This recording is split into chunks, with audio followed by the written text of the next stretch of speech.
folks. Welcome to Intelligent Automation Simplified.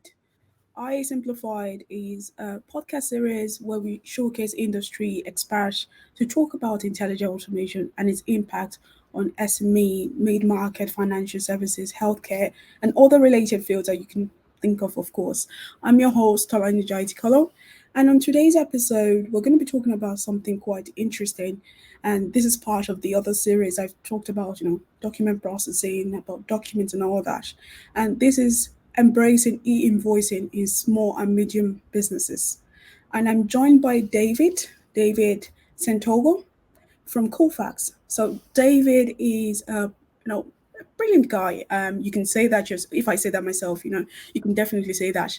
And he's a product strategy leader at Colfax. So there's a whole lot of product thing going on, but definitely I'm happy to have him here. So David, welcome, and tell me a little bit about yourself. I appreciate it. Very much appreciate the compliment. Brilliant guy. So yeah, I've been at Kofax for 4 years at this point. Like you said, product strategy leader, and essentially I influence and drive roadmap for several products in our portfolio. So Kofax has a broad portfolio of automation solutions that range from achieving hyper intelligent automation to financial process automation and e-invoicing that we're going to focus on today. And then we also have another set of products that really focus on driving some of the print management problems that companies have and productivity issues. Essentially working with the roadmap teams, working cross-functionally throughout the business to ensure that we're growing and evolving our products in the right way to meet the needs of our customers. Because I'm going to be asking David a couple of questions because invoicing is big. It's becoming a growing market. I don't even think it's a growing market. It's been there for a while, but we're beginning to zoom in on e-invoicing. But first off, before we dive into the topic at large, I want to talk about something that's recently happened. There is the recent acquisition of Tungsten Network, and I know they were really heavily focused on e-invoicing. They were streamlining complex invoices, invoice to pay processes. There's a whole lot going on with that. What do you think? No, I'm really glad you asked the question. So the acquisition of Tungsten by Kofax has been a long time coming. We view it as a maturation of our overall FPA portfolio. So Kofax has been in the space of helping organizations automate, transform their AP process, primarily bringing an invoice into their business, being able to validate, extract the right data, and then ultimately more efficiently get it to a place where it's processed for payment. So with our SaaS and cloud solutions, we're able to process over 60 million invoices a year for in excess of 10,000 organizations around the world.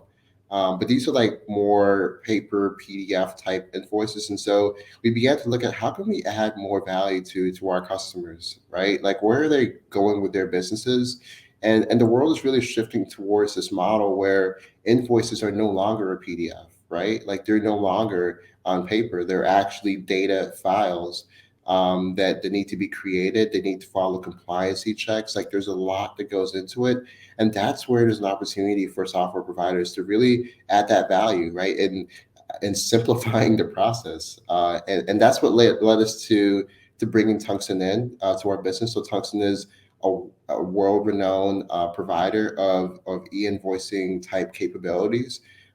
They have over 350,000 organizations that use their network to simplify how they invoice their suppliers and invoice their buyers, and also providing a lot of compliance. And we'll talk about compliance later on in this podcast, but providing the underlying compliance so that if I'm invoicing a company in Mexico or a company in Spain or a company in Germany, like I don't have to think about like what are all the requirements of these countries that can be so different. I can just rely on the underlying platform that makes sure that that's handled for me and I can focus on my business.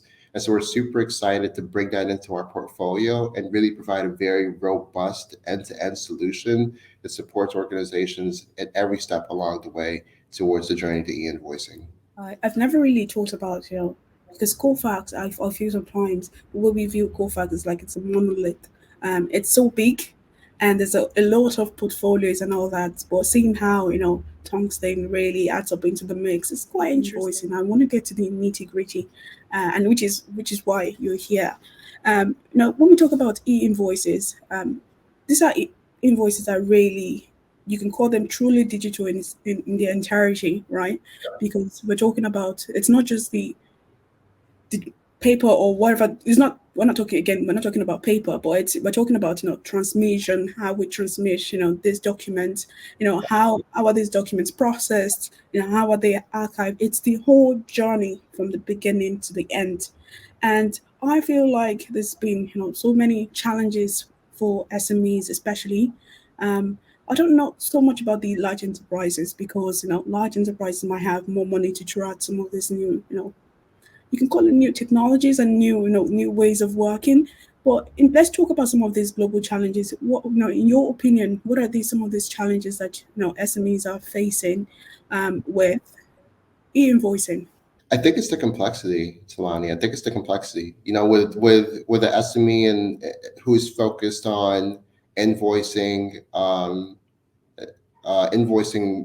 buyers that can be in various different countries. Like the complexity of keeping up with country A's requirements versus country B's requirements, and just taking a step back, like e-invoicing. So this whole conversation about shifting from like a PDF invoice to like a data file is really being driven by the government bodies, right? And the government bodies are driving it because, especially in Europe, because they have VAT tax gaps. So like they're trying to be more efficient in collecting taxes in more real time.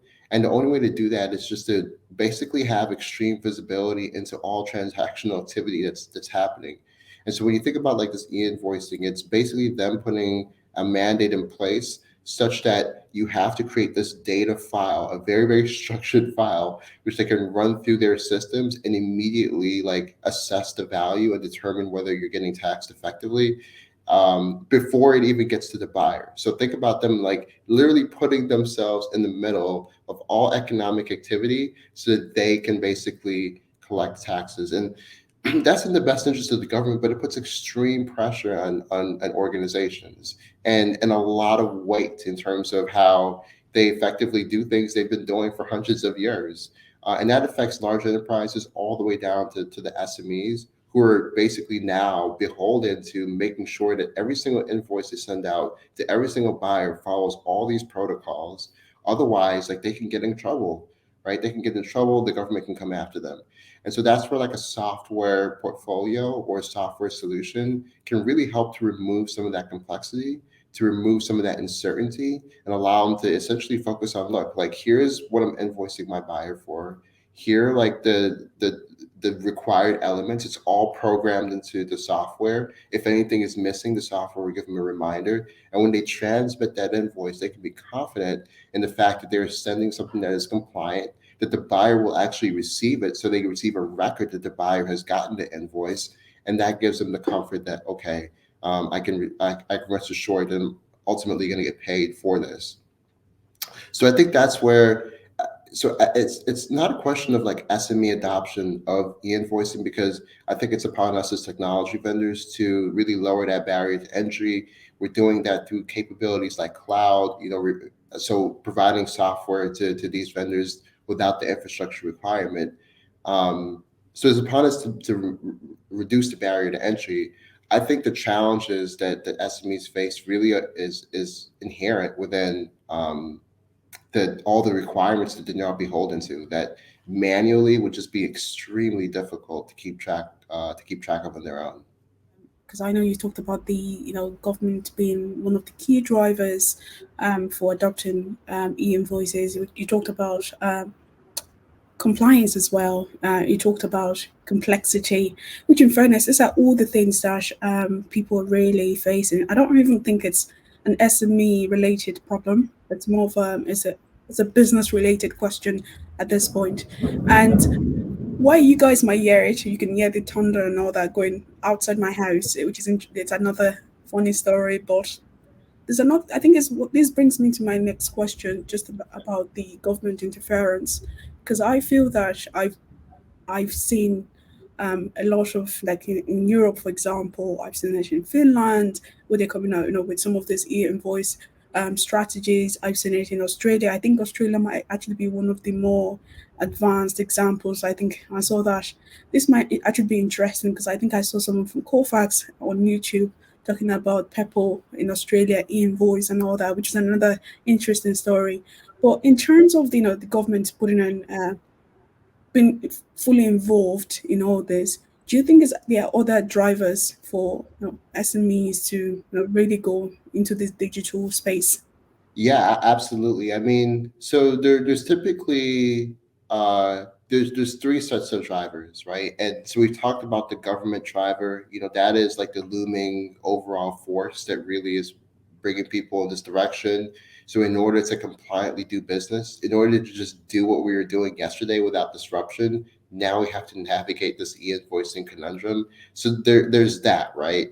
But then there's also just the efficiency of e-invoicing, what it brings into the business. And so, like when you're transmitting your invoices as these structured data files, it becomes a lot easier for the organization who's buying your goods to process them like a lot more quickly, to understand what's going on, to take them through their approval, which then correlates to you being able to get paid faster as a supplier, right? So there's a financial just efficiency, like time to revenue shortened in adopting this capability. But then from the third bucket, there's a carbon footprint reduction uh, uh, aspect to this as well, right? So as we're getting away from paper, as we're getting away from traditional processing, like we're able to reduce our carbon footprint by using more electronic type technologies. So like all of these collectively together make a case for moving forward. But the first driver around the government mandates is what's creating the urgency, the most urgency to move towards e-invoicing right now. It's pretty interesting because when you talked about the paper thingy, it reminded me of a post I did,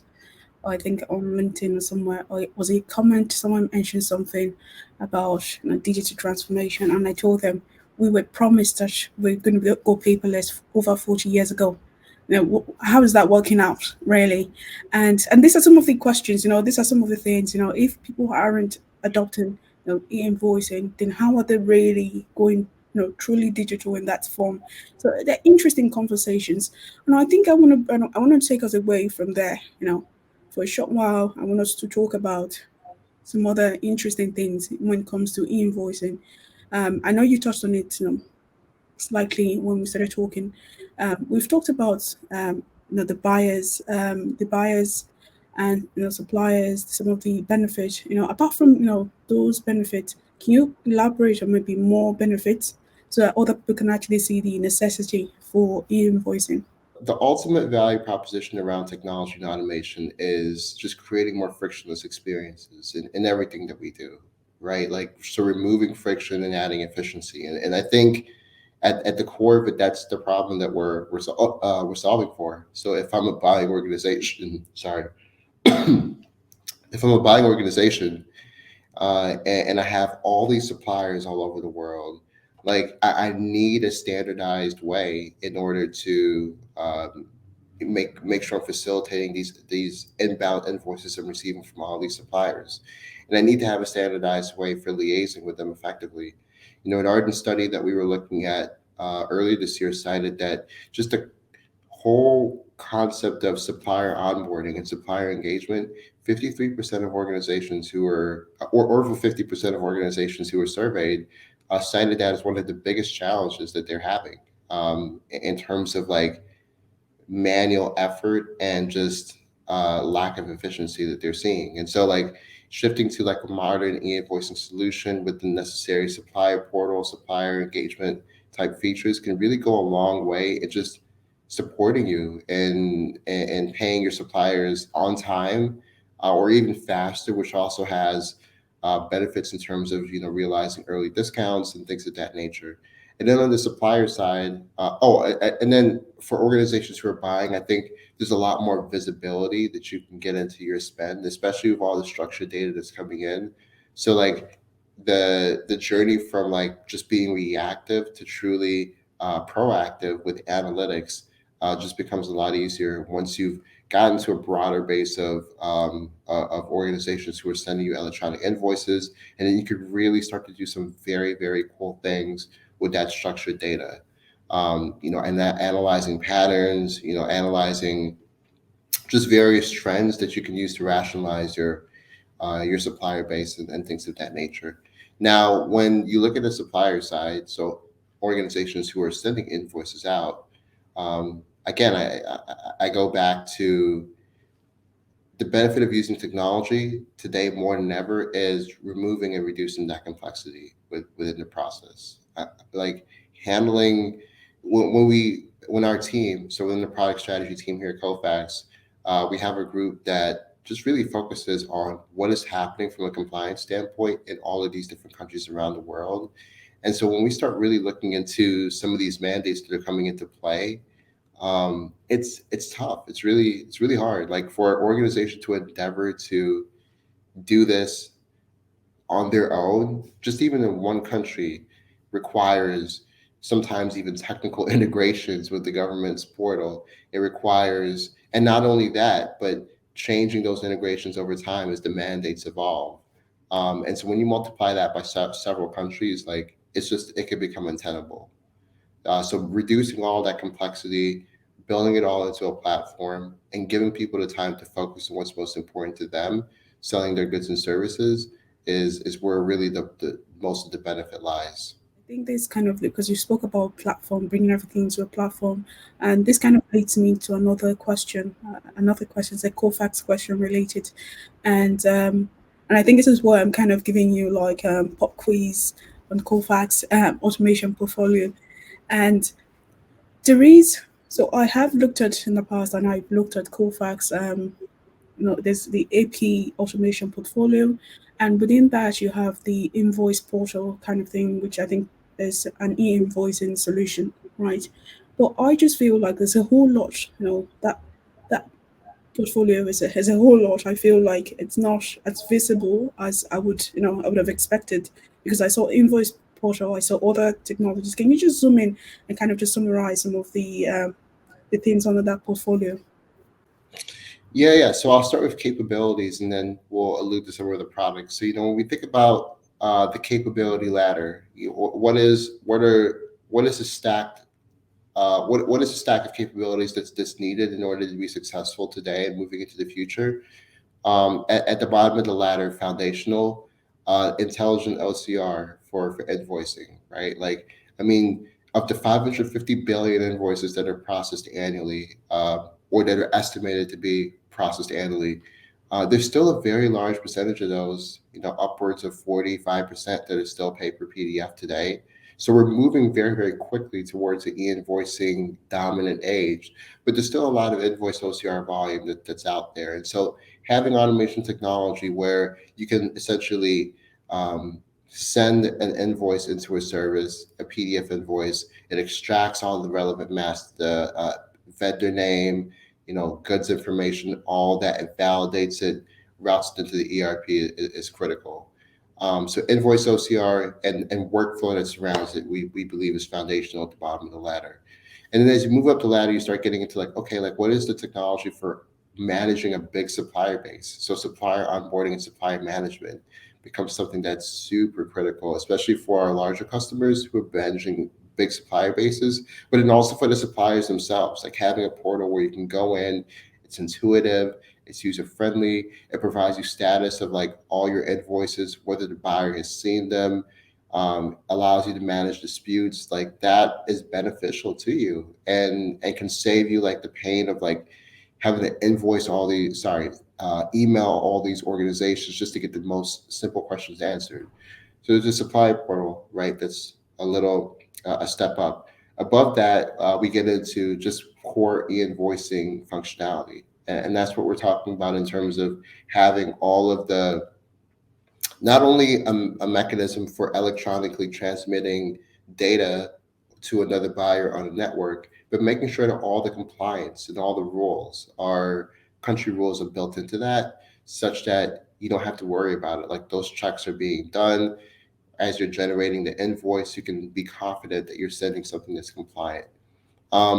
Once you move further up in the ladder, you get into just the concept of accounts receivable, and so this starts to get more visionary. But especially for our organization. Any organization that's subject to an e-invoicing mandate needs mechanisms for receiving electronic invoices and understanding them effectively. But they too also have to invoice others. Like every organization is a buyer and supplier at the same time. And so making sure that we provide capabilities on both sides of the spectrum, AP and AR, very, very critical. Then as we move up, there's two more steps. Next is just analytics. So having like network analytics that allow folks to just understand like, okay, this is what my broad suppliers are doing. Here are some of the patterns I'm seeing in invoicing. Here are suppliers that may perpetually pay a little late, or those that pay a little early. Like there's a lot of things that you can look at, or there are our organizations, the network can look at in order to optimize their invoicing processes. And then lastly, you have transitional capabilities like payment processing. So once it comes time to pay the invoice, um, having mechanisms to automate payment versus having to write a check becomes largely beneficial. So like all those together, we look at that as the portfolio of the future. And when you think about where Kofax has existed, again, we've been very focused on intelligent LCR for invoicing. Also, the workflow. We've had some e-invoicing capabilities, but they've been pretty niche. So our invoice portal product that you saw on the website is a solution that is very well adopted in the Nordics. So we have a very strong customer base there. However, outside of that region, it has not been as well adopted. And there are things within that product that really make it fit for those customers in the Nordics. We're very excited about those customers and continue to support them. And so at Tungsten, what we have is something that really addresses many more countries, many more requirements, and something that we believe will be more widely adopted. When we talk about invoice, because when I looked at the portfolio of the AP automation portfolio, I like I said to myself, there's a whole lot of intelligent automation embedded within this product itself. You have the intelligent OCR, you have, well, I don't know if it was the Cofa's RPA included as well, or Absolutely. yeah, it wasn't. Oh, this is brilliant. I think it becomes more interesting because I'm an RPA person, so I'm giggling there. Now, what's your advice for people trying to, for especially for SMEs, trying to get in on this train, right? What's your advice? How do they start? By looking at e-invoicing. Do they start from intelligent automation, or do they start from e-invoicing and move to intelligent automation? Or how do you tie them together? And this is where the consulting in me comes out. So spent a couple of years at Deloitte. Actually, was at the forefront of their robotics business. This was back in maybe 2015, 2016. But look, like in consulting, they always teach you to know the problem that you're solving for, right? Initially, like what am I trying to solve for in my business, and being articulate about that, because then you can begin to ask the right questions. So after that, you start asking questions and ask candid questions about essentially how technology crosswalks to that problem. And so if you have a challenge around invoicing in your business, then at Kofax, we're more than happy to sit down and just talk specifically about how and where certain capabilities become important to addressing the problems that the customer has. And then not only the problems that the customer has today, but essentially how that problem can evolve in the future and additional, more mature capabilities that can begin to come into play. And so, if I was to keep it short, I would say first, obviously grounding ourselves in the problem we're solving for, and then just being free to ask questions. And there's many resources that we have that folks can tie into to learn about just this e-invoicing topic we talked about today. We have various country guides, we have various customer success stories where people can begin to just ground themselves in what countries are doing, how are the customers being successful, how technologies are driving value, and then ultimately thinking about the solution that makes most sense for them. That really wraps up things for us here. Well, I really enjoyed the conversation. I hope you've enjoyed it as well.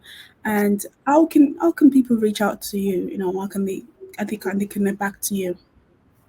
Yep. So greatly encourage folks to go to the Kofax.com website. I think a link is going to flash up on the screen that will direct you in terms of how you can engage, especially around some of those resources that I referenced earlier. More than happy as well if folks reach out to me directly on LinkedIn. David Sentogo, just type me in. Should see me pop up at Kofax, and we can definitely keep conversations going, get folks connected with the people who they need to speak with. But again, Tolani, yes, sincerely appreciate the opportunity to be on this platform, having these types of conversations with people like yourself. And hopefully this is meaningful to our audience and they can get some insights they carry into their business. I'm sure they will. For every other person listening or watching, thanks for joining us today. It was interesting having David on IA Simplified, and I hope to have him again in the future. And just to wrap things up, we'll be posting this on LinkedIn. We're going to have a LinkedIn Live. We're going to be posting on social media as well and short snippets. And I'd say once you see that, give David a follow and tell him, what you thought about the podcast as well, and tell me as well. Please do. Please. And so, just to sum it up as well, other things will be posted online. I'm gonna have the transcription hopefully very soon on rpajargonbuster.com, and it might also be available on LinkedIn as well. So keep an eye out for all of that sort of juicy information. And if you need someone to talk to about intelligent automation, feel free to give me a buzz. So I'm at info at rpajargonbuster.com, and then I'm also on LinkedIn, Tolani Jaiye-Tikolo. And until next time, stay informed.